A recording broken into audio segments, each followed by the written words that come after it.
All right. Good morning. Good morning. Good evening, wherever you might be in the world.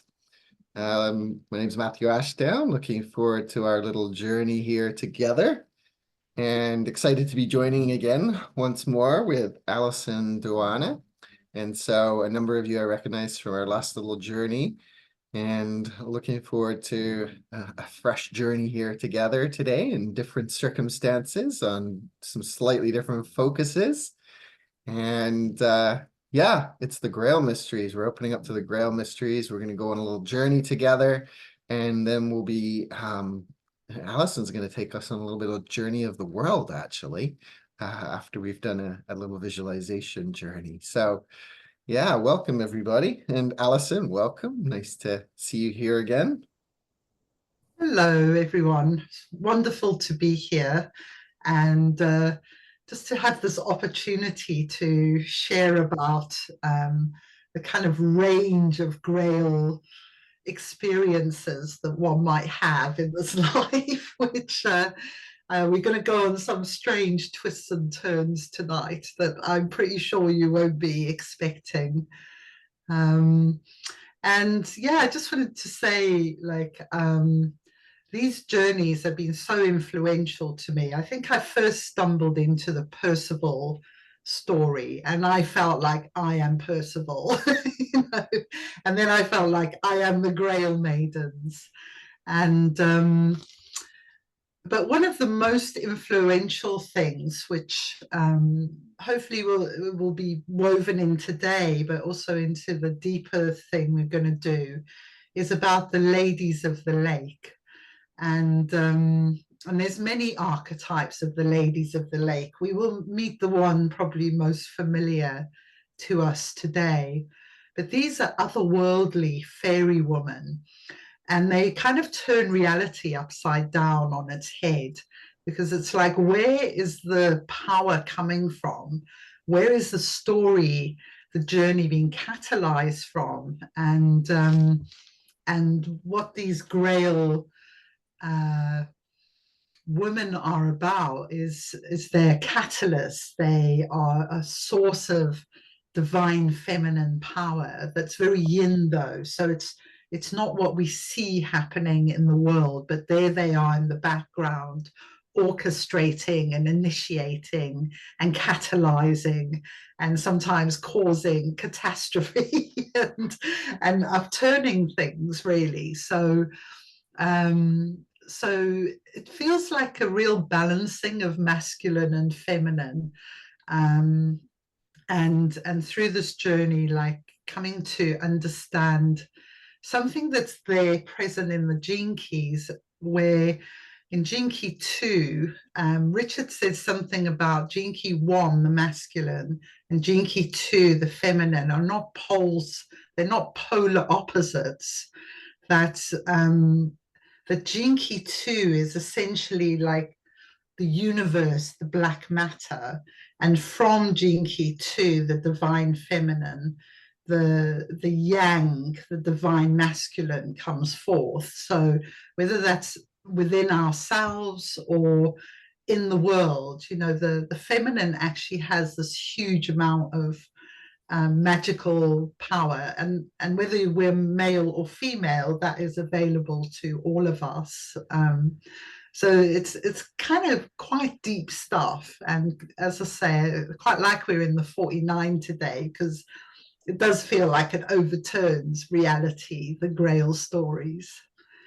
So yeah, so with that, we're going to launch into our opening, calling the holy, 4 holy animals in the Celtic world.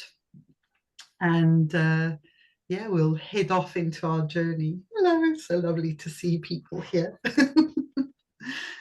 Matthew, over to you. Yeah, thank you. Thank you, Alison. Great little introduction. Love the Lady of the Lake too. I live here on Vancouver Island. I live right by a grand lake. It's a rather large lake, 30 kilometers across. And they actually, I was reminded this the other day, they actually have a contest here. I guess it's a beauty pageant or something. They have the Lady of the Lake contest every couple of years here. So This is a place where I have, yeah, spent a lot of time communing with the Lady of the Lake, and just one of the archetypes that we meet on this journey when we dive into the world of the Grail quests. And just a reminder as we enter into this that yes, this is there's a lot in the Grail mysteries of this balancing of the masculine and feminine energies. And as we meet these archetypes and as we meet these beings, that we bring attention to where they reside within our own being, whether we're male or female. And so we're going to bring in and introduce a couple of symbols in this little journey here together. You'll meet the 4 sacred creatures once more if you were here last time. And yeah, we're going to meet the Lady of the Lake. So I invite you to make yourself comfortable for these first few minutes. We're going to go on this little journey together. And we are going to welcome in the 4 sacred creatures. And before that, we're going to close our eyes and just bring our attention to this moment and to this here and now and to the breath that we are breathing. Breath, our uniting prayer as we enter into this space here together. Just allowing yourself to feel the distractions of the day melt away. Just noticing what's going on inside of your own being in this moment as we prepare to enter some watery depths with our friend.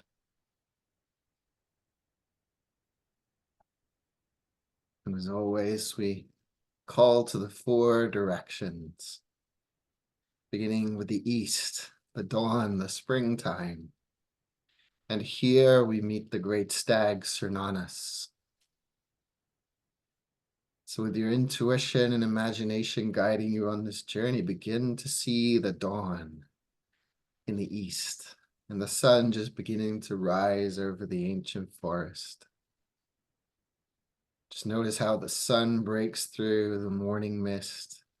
Notice the reflections of it upon the dewdrops and the leaves on the trees. Feel and listen to the sound of the soft wind rustling in these leaves. What does it sound like as the wind moves through the branches and through the leaves? And in a moment you hear a little crack underfoot as Cernunnos, the great stag, appears before you. He lifts his horns high into the sky and he gazes at you and your eyes meet his. And he invites you. He invites you into his world, into this journey. So we welcome you, Cernunnos, as guardian of the element of air and of these Grail mysteries.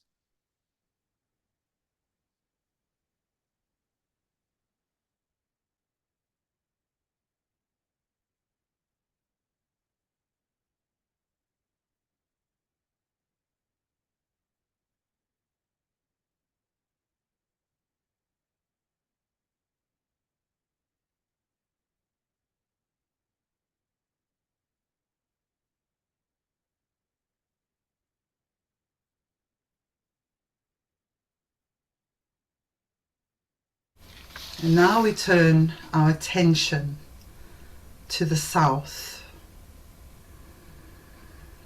It is midday and the sun shines brightly down on the summer meadows, full of wild flowers, butternuts, buttercups, grasses blowing in the wind.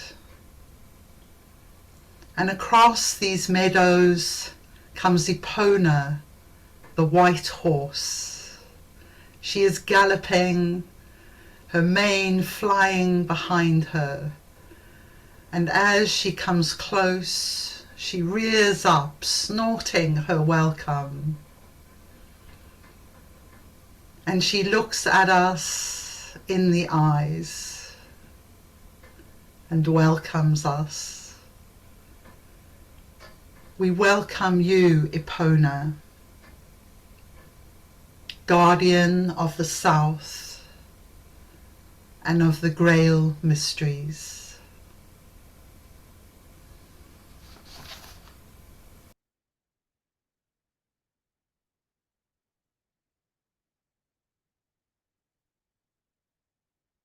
It is now dusk and the sun is setting over Inismon, the sacred isle of Anglesey in the west. It is now autumn time, and there's a chill in the air. The golden and orange leaves of the trees fall to the ground. And here we find Mona, the sacred cow, after whom these isles are named.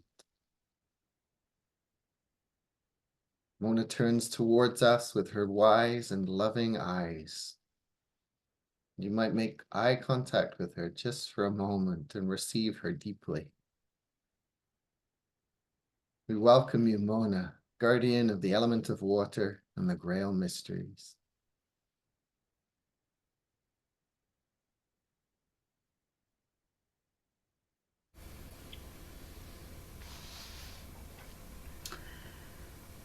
And now we turn our attention to the north. It is midnight, and in a frozen landscape, far above, the stars, icy, shine in the sky, and the snow is thick on the ground, undisturbed. And from his lair comes forth Artor, the great bear. As he pads across the snow, he leaves deep footprints, and he stops close to us, looks us deeply in the eyes, welcoming. We welcome you, Artor, namesake of King Arthur, as guardian of the North and of the Grail Mysteries. And we call to all that is above in the starry heavens, the moon, all the planets in their course, stars way out beyond that. Orion, the hunter, on the horizon. And we call to all that is below in the earth, in the underworld. And we call to all that is within, our human bridge, our human capacity to be the Grail cup, to be the Grail mystery. And we call forth the goddess, Bridget, Bridie, Brigantia. And we see from the inner levels a flame come forth, and we reach up to take that flame and to bring it and hold it within our heart. The flame of perpetual light, the flame that has carried across the aeons of time and space, that is indestructible, unconquerable. It is the goodness and the sweetness of the Grail waters and the everlasting nature of the light.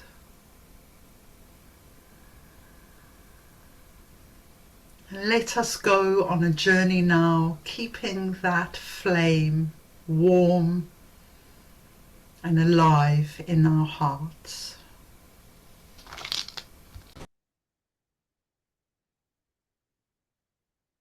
And so we find ourselves now standing on a pebbled beach on the edge of a great lake. Feel the crunching of the stones and rocks underneath your feet. Hear the trees rustling in the wind behind you. And listen to the gentle lapping of the waters as they break upon the shoreline. And as you stand here, you gaze out upon this lake. It's a beautiful sunny day. As you do so, you notice that there's a mist beginning to form over the surface of the lake. And it comes, it spreads across the surface towards you until it's just a couple of yards off the shoreline. This mist, this great veil that begins to open. And the mist does begin to part. Not too far away, you see a silhouette beginning to form in the river, on the lake. You see a boat beginning to approach you. Just a little boat. You see the shape of one person standing in it. And as this boat comes towards you, you can begin to make out the shape of a woman standing in a shiny purple cloak that reaches from her head down to her feet and even drapes over the side of the boat. She has long dark hair, ashen white skin.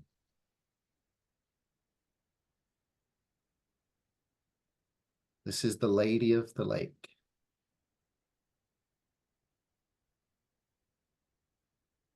As she approaches, she makes eye contact with you and you with her.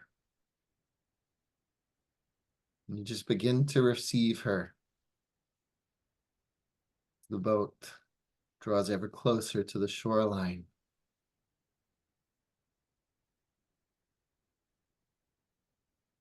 Begin to be aware of her presence in your life in this moment. You notice or feel about her.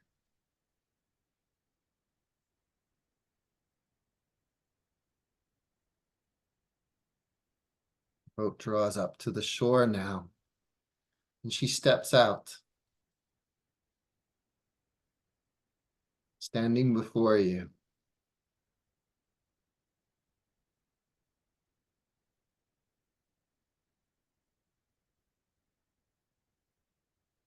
Just for a moment or two,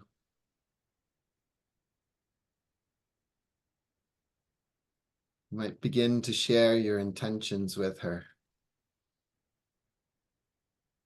You might have a question for her. And as she stands there before you, simply allow yourself to commune with her in the silence. Perhaps she has words to offer you. Perhaps there's images to reveal or share to you. But just for a moment or two, communing.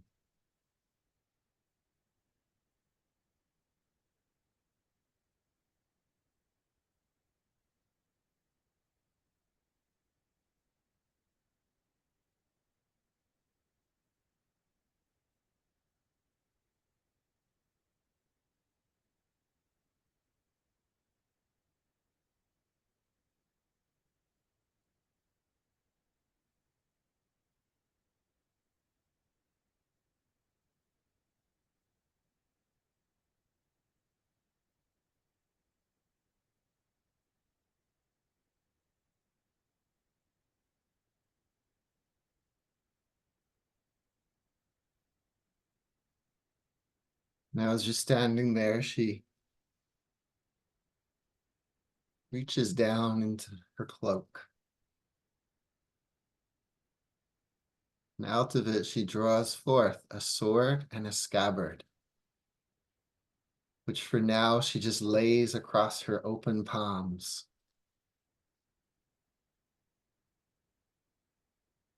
This, of course, is the sword Excalibur.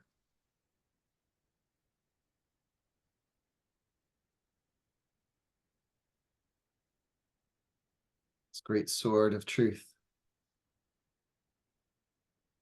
This sword of sovereignty.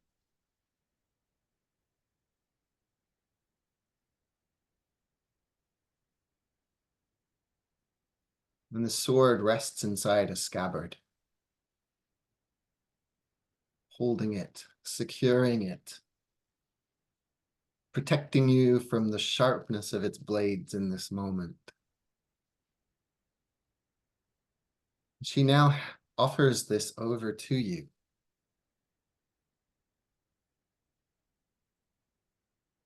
You can choose to receive it,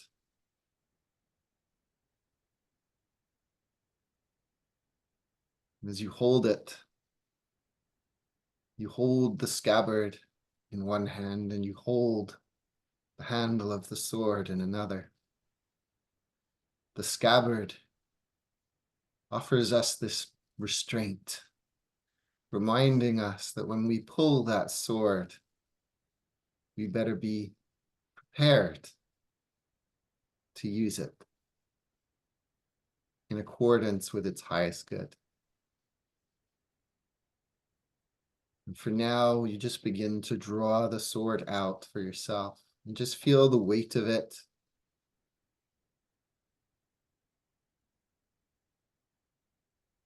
Notice the sharpness of the steel.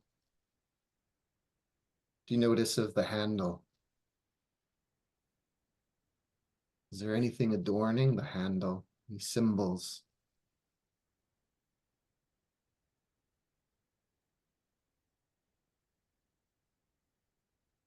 And notice the scabbard. What material is the scabbard made of? Notice how it fits perfectly. When you're ready, placing the sword back inside the scabbard.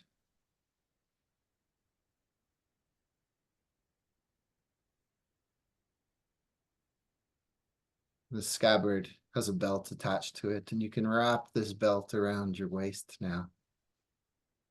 With the sword at your side.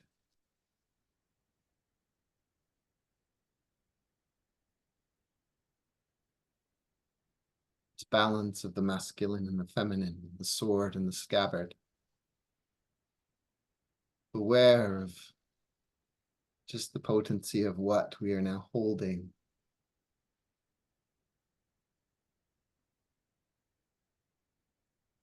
And we turn to the Lady of the Lake.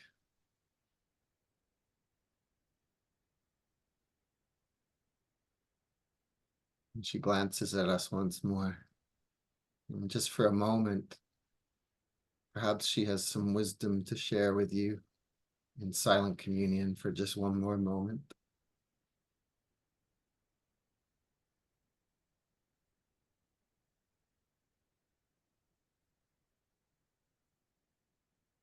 Knowing that anything that is said we'll remember when we return from this journey.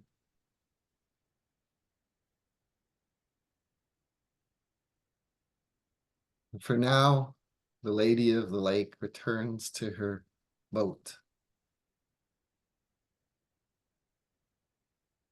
standing in the boat, facing us once more, bidding us adieu, waving goodbye. As the boat effortlessly pushes back off the shoreline, moving out into the lake, into the mist. And we watch as her silhouette retreats into the mist. We still feel her presence and aware of her, knowing that we can call on her any time that we like to support us. Her work of initiation is done in this moment. So she retreats into the mist.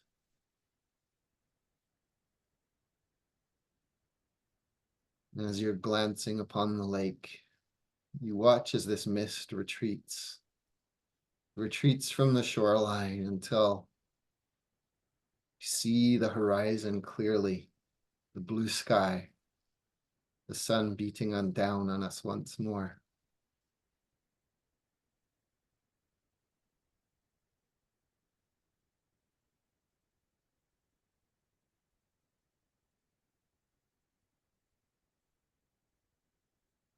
Find our feet once more on the shoreline. We feel the crunch of the pebbles beneath our feet.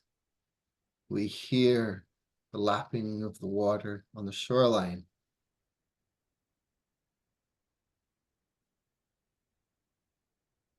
And this image of the lake now begins to fade. We begin to find ourselves once more journeying with the four creatures, aligning us once more with the four directions.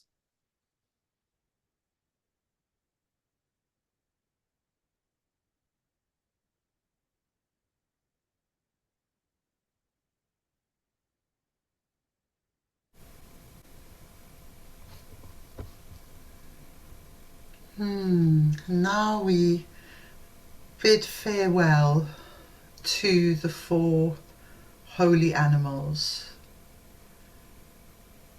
But before we do that, we take the perpetual flame of the heart, the immortal flame, and we hand it back to the hands of Bridget. That immortal, unconquerable flame has penetrated and renewed our strength, our heart strength today. And we give thanks to all that is within our human form, to all that is below in the underworld, and all that is above in the heavens. And now we see Artor. He gazes at us, nods, and turns back to his midnight lair. His image fades from us. We bid you farewell, Artor. Go in peace until we meet again.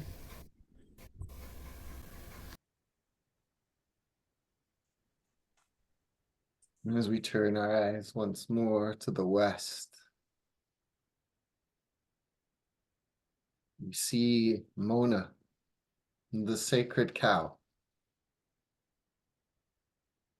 the sacred being of the Milky Way. She's been present with us this whole time. And we commune with her for just a moment more before she turns and wanders out into the west.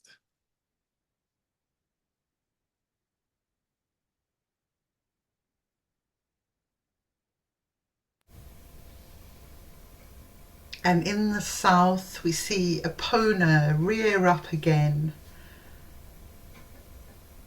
She bids us farewell and gallops away into the meadows of wild flowers. Go in peace, Epona, until we meet again.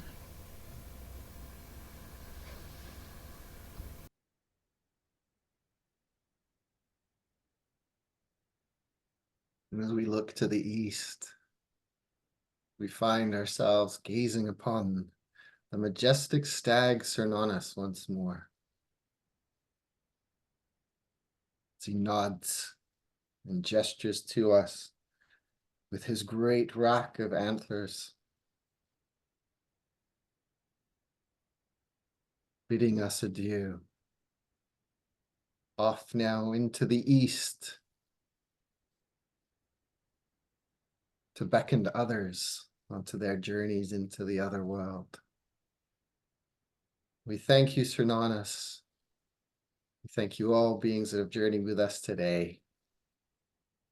You go in peace. And to each of us, we find ourselves aware once more of the surroundings that we find ourselves seated in.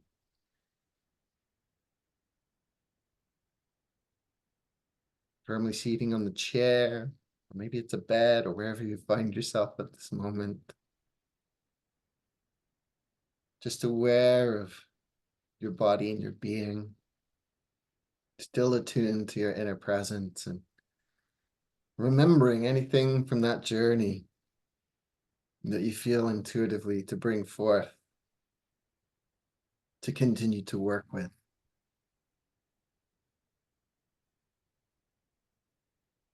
And when you're ready, and in your own time, you can open your eyes. Be with us here now. And you might just take a moment or two to make any notes of anything that you're invited to remember. Anything that stood out for you in that journey, any feelings. We encounter those watery realms.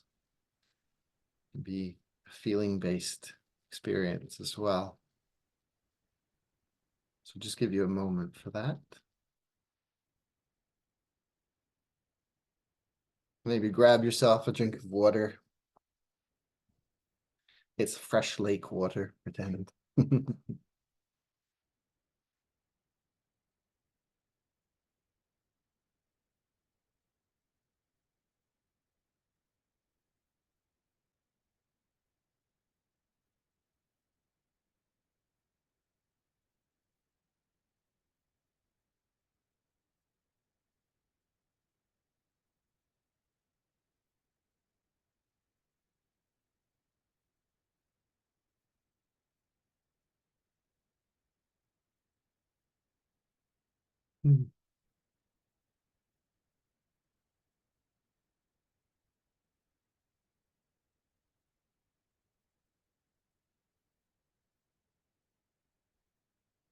But it can take a little bit more to come back from those watery journeys, and it's good that we align with those 4 directions and get ourselves grounded. So some of those symbols that you saw, some of the, the experiences, the feelings that you had there, they may be super clear in this moment. The Lady of the Lake is quite the initiator. And so when she shows up, it can be initiatory journey. So she might have had words for you. She might have gifted you. And the sword and the scabbard is such a powerful element within the Grail Mysteries. And, for something that's so often viewed as a weapon, there's much more to the sword that we meet on this journey. So you may find that over the next 24 hours, you might find things popping up in relation to the experience, or you might be guided to sit a little bit more. You might call forth some of the visuals that you saw. You might call upon the Lady of the Lake. Just invite her in. She's been here once, she'll come again. And sit in a listening and receptive space. All right, Alison. Thank you, Matthew. That was such an amazing journey. I feel really peaceful and dreamy now.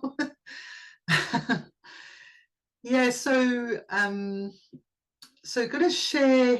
I mean, there's so much on the Grail mystery, so all we can do really is share from our experience. And neither of us are scholars of the Grail.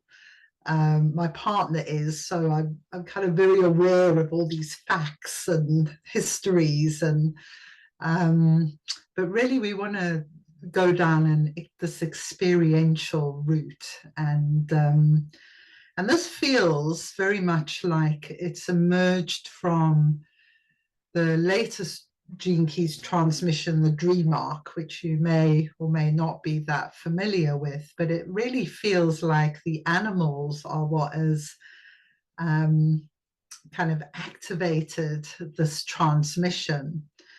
And the Merlin bird especially has been really present. It's quite interesting because, the Grail Mysteries have, I've traveled, I've spent like big blocks of time in Ireland, Scotland, Wales. I feel like I've been one place after another. Now I'm in Cornwall, where these mysteries are very strong, and then Glastonbury and the north of England is actually where I'm going to share a story from in a bit, which may be quite an unexpected place to find the Grail Mysteries, but they're really global, and that's been really interesting because one of the corruptions I feel is that the Grail Mysteries have been used sometimes for nationalistic purposes, specifically in Britain and Germany. And it feels like we're really in, we're coming out of national consciousness to global consciousness and then into galactic consciousness.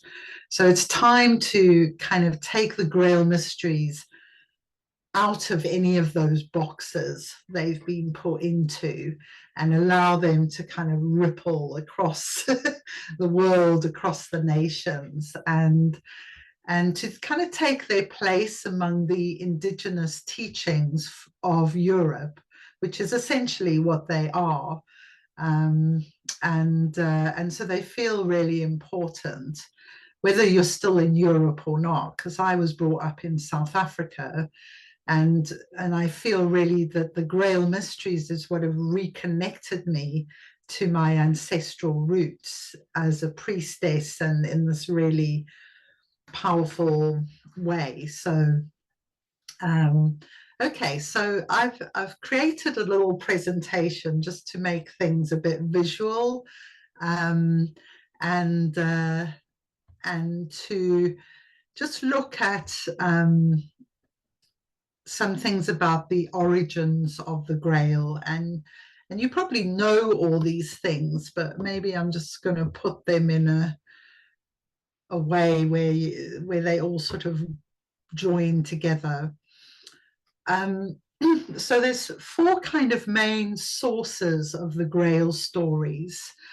The ones that are normally considered the oldest are these other world stories. So especially the Welsh stories from these texts called the Mabinogion. In Ireland, we have the stories of the Tuatha de Danann, which are the fairy people. And there's still many stories about them. Like, you don't want to build a house in the wrong place, because they'll like torment you, basically. But these are stories of separation of our world from other dimensions as well. And in Scotland, we have the Pictish people who are actually almost completely extinct now. Their DNA still exists in the Scottish DNA base, but as a distinct tribe of people, they actually no longer exist, which is kind of quite strange to think about that.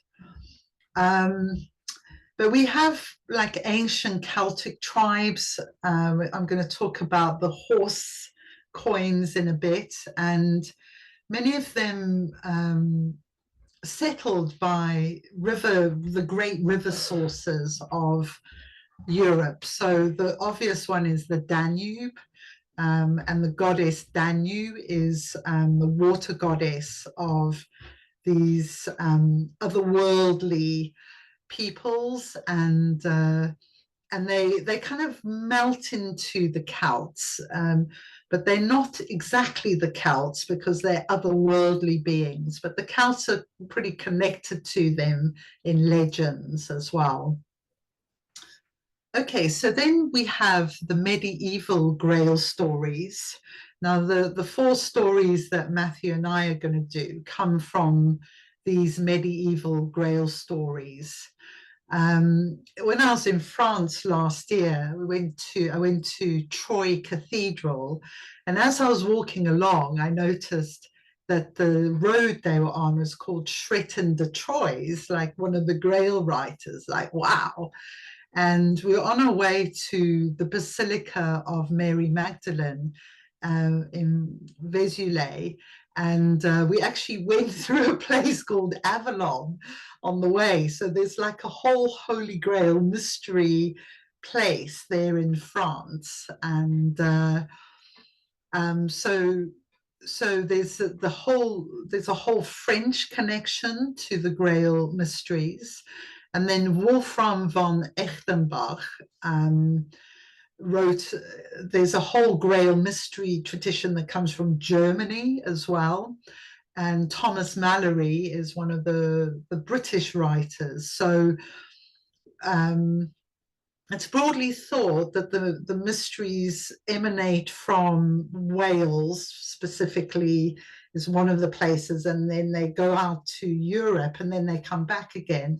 But nobody knows that for sure, actually. So, you know, even with all the scholars in our age looking at this, they're not able to pin down exactly where the Grail mysteries come from. And I like that because it gives them this unexpected, you know, it's like Merlin. Now he's here, now he's there, now he's in Scotland, now he's in Cornwall. And it gives them this unexpected magical kind of aura. Okay, so then there's this other element which we talked about last week a bit, which is Christianity. The Knights Templars, the Cathars. There's this Celtic Roman split that happens in Christianity when Constantine converts in about AD 300, that there's two very distinct routes that Christianity goes down. And there's images within Christianity that are so similar to the Grail, like Jesus is born at winter solstice, and winter solstice is the rebirth time for the Celts. You have the symbol of the chalice, the heart in the chalice of blood, of the waters of life overflowing. So there's a lot of symbolism that is very similar.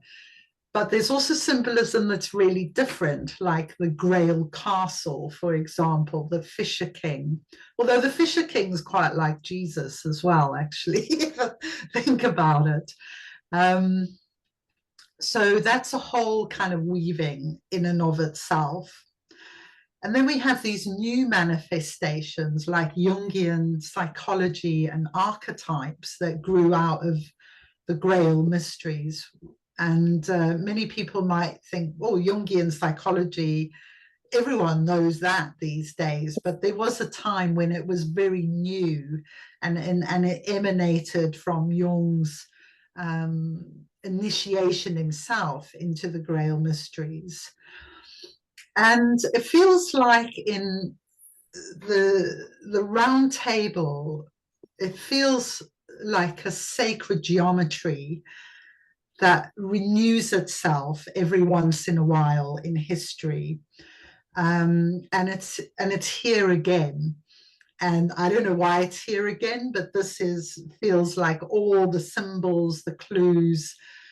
We've got this huge planetary thing right now in Gene Key 25 this year, which begins with the heart of the chalice and the rose.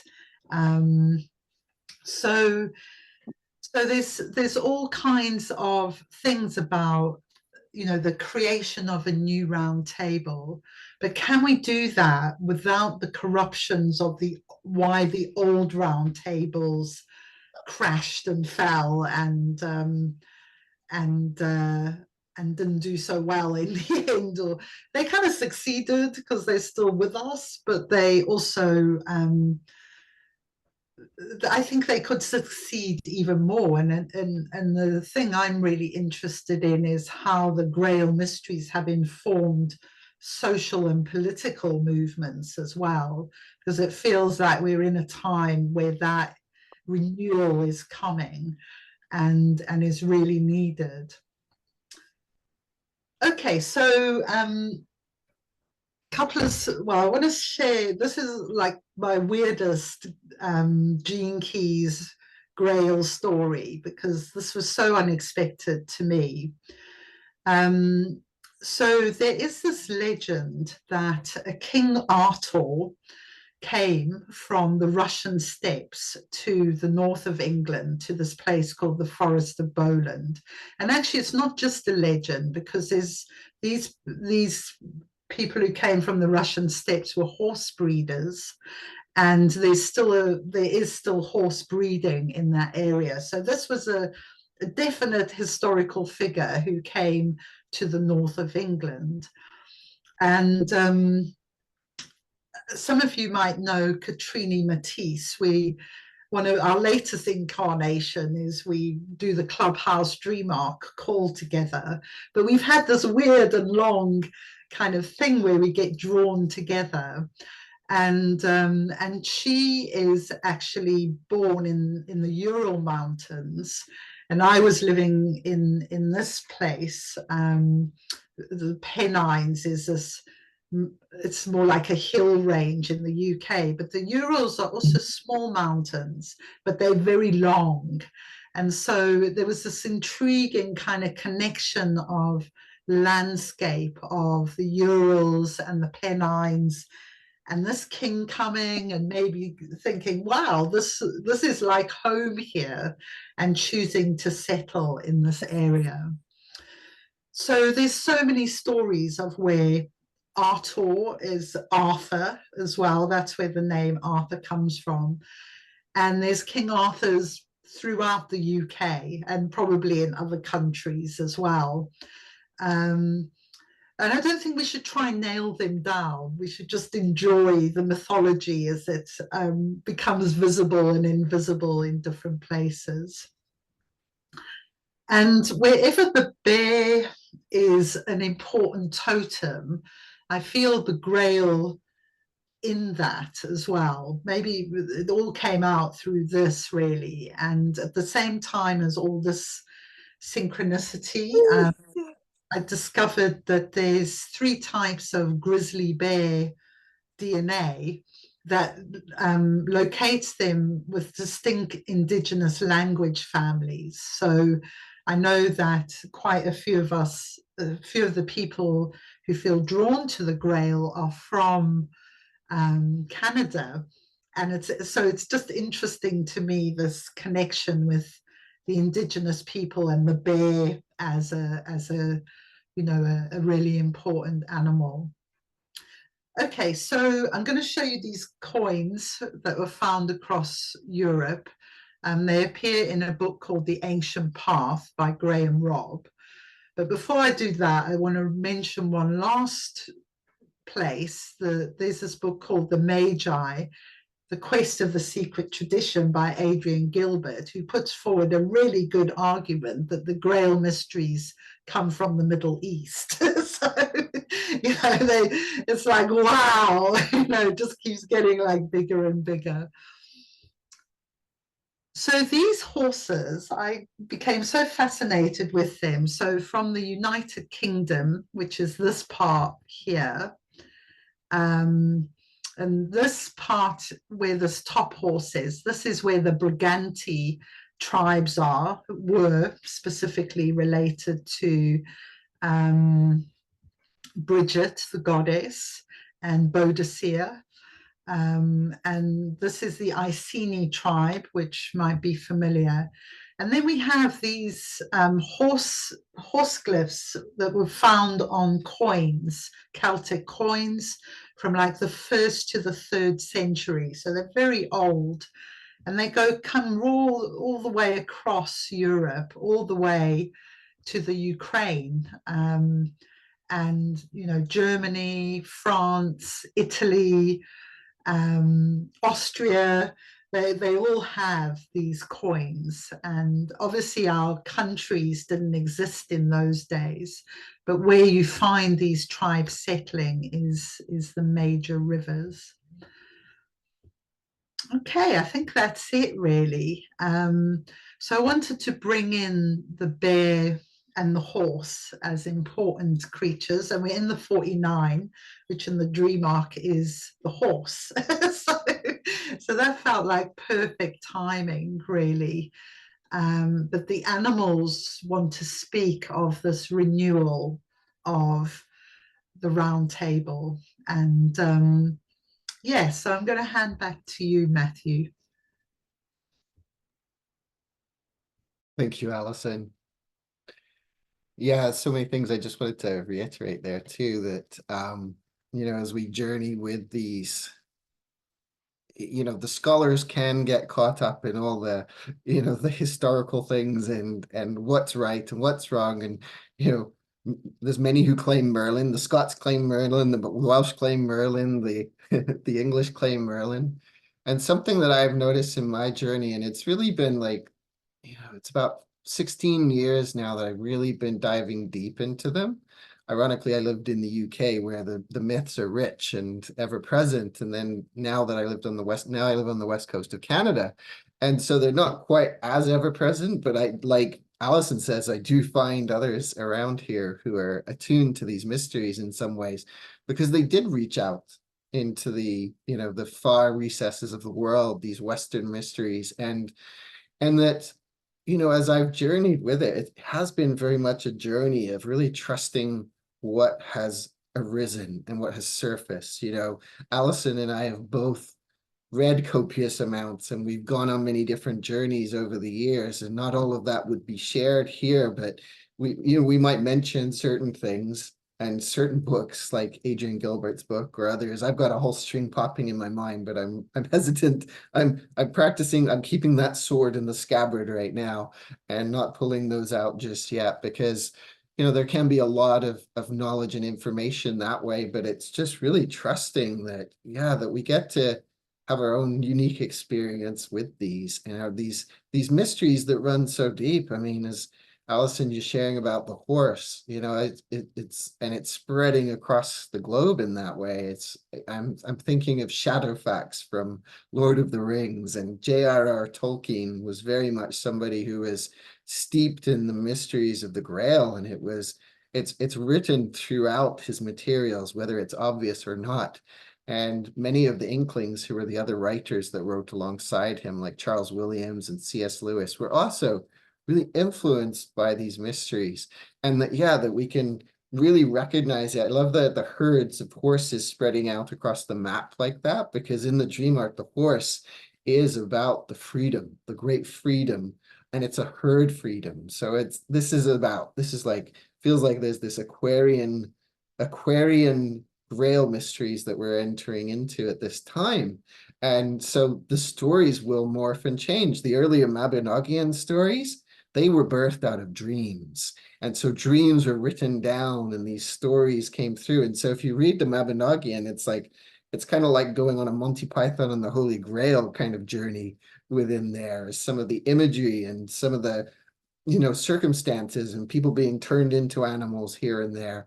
And then, and then you enter into the medieval periods, and then you start to notice that they're drawing upon those old traditions, but then they're bringing in sort of a new kind of morality on them. And so that we get to experience Morgane Le Fay, for instance, who's one of the ladies of the lake. We get to experience her in the earlier stories as she's this great healer, one of the 9 sisters of Avalon. And then later on in the sort of the medieval stories, she's seen as kind of like this evil temptress, but she still takes Arthur off to Avalon at the end of the story. And so to be able to move beyond the ideas of this story's right and that's wrong and that kind of thing, to really embody these archetypes and just be like, what's the story of Merlin today? It's like, how do these Grail mysteries serve us in this here and now? These are timeless stories that, they've settled into our consciousness. Yes, they're getting retold, and unfortunately, a lot of the things that are retellings of them in the mainstream at the moment often cut away the very essence of the magic of the mysteries. And so to be able to stay rooted in some of these ancient mysteries is really powerful, and to explore, like Alison has mentioned, she and I are going to be hosting this 4-part series, and we're going on this journey with 4 different, well, more than 4, and a few different archetypes. But one of the first we meet is Percival, the fool, heading off on this journey, and he stumbles forth, and each of us has got a little bit of the fool in us. And if you like gene keys, you might see that we often speak as the 41st gene key is seen as the fool archetype. And I just got a message from Alison saying, "Bye, lovely to see you." I was like, "Where are you going? You're not going anywhere, are you?" I think you meant to send that to somebody else. That's been already. Okay, Mitty. Bye, Mitty. So Percival, yes, this 41st gene key, and the timing of this is kind of interesting too. Not that I love always just seeing what happens unfolding when we choose to work on certain dates. But Alison and I weren't looking at the dates, and looking at the pulses and the gene keys that are influencing us. We're just like, this is what works for us based on our schedule, and we're looking at those dates. And so we meet the 41st gene key is where Pluto has just moved into. So we're all on this like underworld journey and this rebirth of the fool into this over these next few years. So, it's a really powerful archetype to invoke, and to be able to call it, to acknowledge the fool within. Like each of these archetypes, they're within us in certain ways. And beyond that, there were some, like Bridget was more than just an archetype. She can be called forth as this archetype we work with, but she was she was a being that has energy and vibration and vitality. And then we're going to meet Merlin along the way, and then we can meet some of these other beings. We meet Arthur, we meet Guinevere, and throughout it all is just like really unwinding some of what we believe it to be about, because that's been part of my journey with the Grail Mysteries, is like, oh, there's this symbol, there's this sword, the sword means this, it means that, and then allowing for the symbol to take me on its own journey, right? And that the Grail, if we look at the way the Grail has been presented over the eons, it started out as a cauldron of plenty, of abundance, that everybody could gather around the cauldron. So communities could gather around the cauldron, and that reflected the communal societies of those times. And then in this modern era, it's become about the individual journey, our recognizing our spiritual source. And if we work with the gene keys, if you work with the core wound of the gene keys, the vocation sphere, the core wound, that's where Richard says, this is the Grail.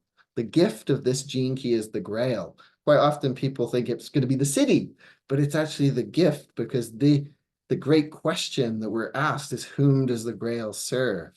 Or how might I be the greatest service to the whole with these gifts that I come into this world with? And so these archetypes that we meet along the way are these ones that help to unravel parts of ourselves, and that we might even recognize them as being similar to certain people that we've met in our lives. Like, I think many of us could look to say Richard Rudd as being a bit of a Merlin, and Tanmayo and Alison have a little bit of that Lady of the Lake thing going on, don't they? These priestesses. And so to invite them in so that we can, allow the dream to come through for this Aquarian Grail story, right? So, I just, one story I just want to share before I finish here is that when I entered into the dream arc, and it was funny, it was when Alison was talking about this earlier, I entered into the dream arc three years ago. And one of the very first dreams that I had was that I was stood on this balcony overlooking a great valley. And on the other side of this valley was a Grail castle.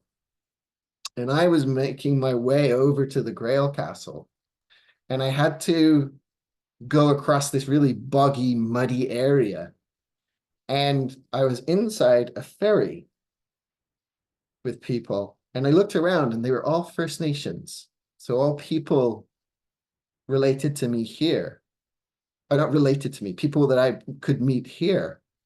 And and then we panned up. It's like I suddenly came up and had this bird's eye view of the ferry, and it was no longer a ferry. It wasn't a boat. It was a giant Shih Tzu, a dog, right? And so this dog is the 37th gene key. It's equality. It's the balancing of the masculine and the feminine.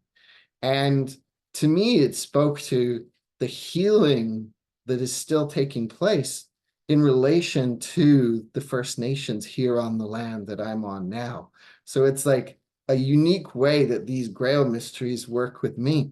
So in this, you can find as you start to work with these in an archetypal way, or just work with these stories and just start reading them, not for truth and looking at what's right and wrong, but looking at them for what's alive in here in this moment, and trusting the ones that come to you. The very first time I entered into this 15 years ago, this being came forward to me in a meditation, and I was like, who is this? And introduced himself as Galahad. And I was like, I don't know who Galahad is. At that time, I didn't know who Galahad was. And then I was like, oh, okay, Galahad was one of the 3 knights that found the Holy Grail. And then over time, it was like Galahad moved to the back, and then Percival stepped forward. And so we've been working together. I've been working with these different beings over these years, and they've informed and they've supported and helped. And so, Joseph Campbell, one of the questions, he's like, what is the great myth of our time? What is the myth? What is the story that we are now telling? Because this was a question that J.R. Tolkien had as he went into creating the Lord of the Rings. Was he wanted a story that could become a myth for England, because England had lost any sense of connection to mythology.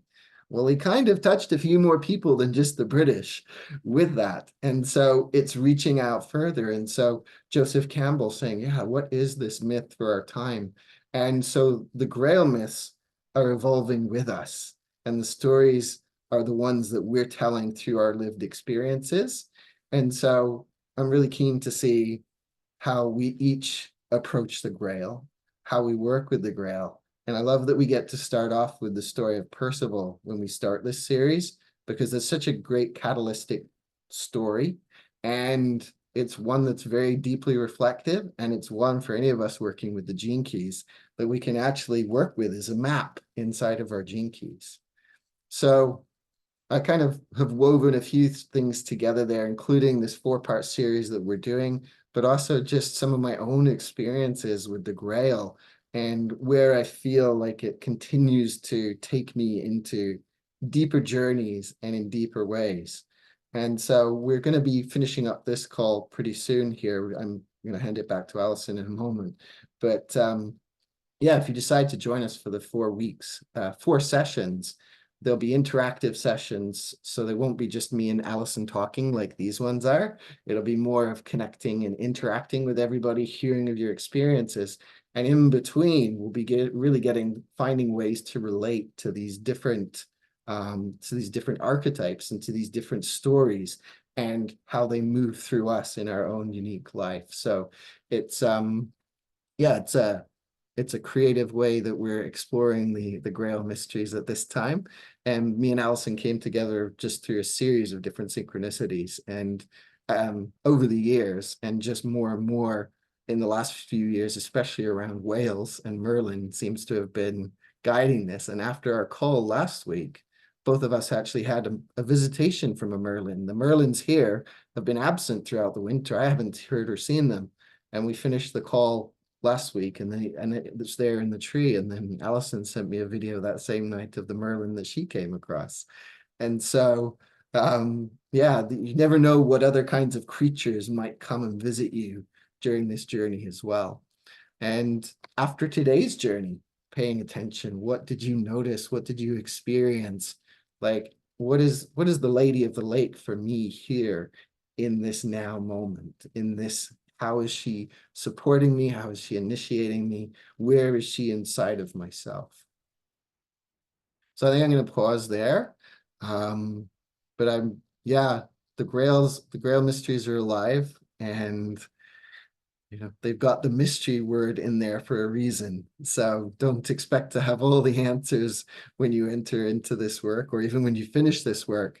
But if you're ready with us to embrace the mysteries, then I feel that that's what we can do together.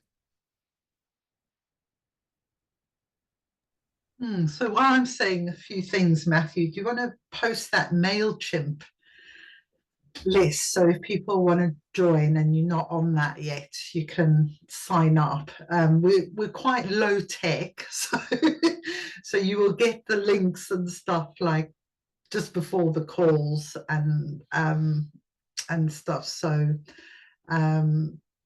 yeah, so I wanted to mention a couple of other archetypes that we'll be doing. So I'm really excited about Sir Gawain and looking at him as an initiate of the Green Goddess mysteries. So what does it look like? What does the masculine initiation look like by the goddess through this story of Gawain? And what does it look like today as well, as the masculine finds its own inner goddess? How does that feel? What's that going to be like in the world? The other one I absolutely love, who appears in the Percival story, is the loathsome hag. she's always been like my favorite archetype, and I've tried to model myself on her. So. But she is the truth teller. She is the one who blasts the whole illusion, the fantasy. If we think of, there's the fantasy of stuff, it is the loathsome hag who ultimately destroys the illusion and leaves us just free, really, the freedom. So maybe that's why the horses has come so powerfully for us in these journeys.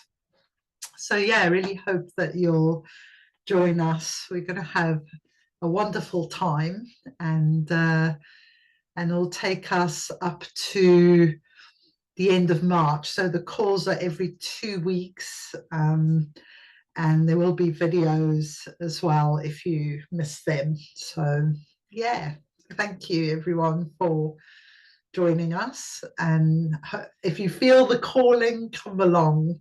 The Grail stories find you, really, I think. It's not us finding them, they're finding us. I'll just leave one thing with as we invite these in as well, is that some of you might know that in the dream arc, my nickname is the Green Knight and I got dubbed that after having worked with, nobody knew, but I was working with the archetype for a few months.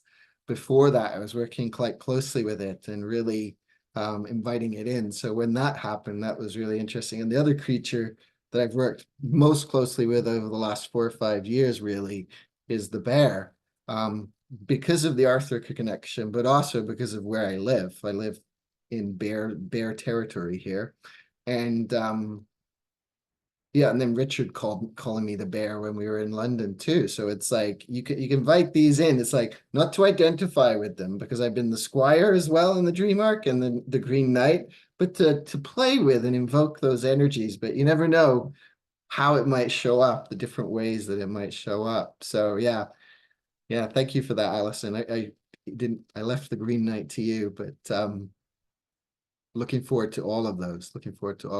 And with the Lady of the Lake today, just really allow yourself to sink in deeper with her and feel what she might have for you as well. She's on the subtle planes of awareness, right? So it's the watery worlds that we kind of entered, and so as we move forward in our day today, just remember that you might need to go out and hug a tree or stand and be with some nature, because she does invite us into those watery realms.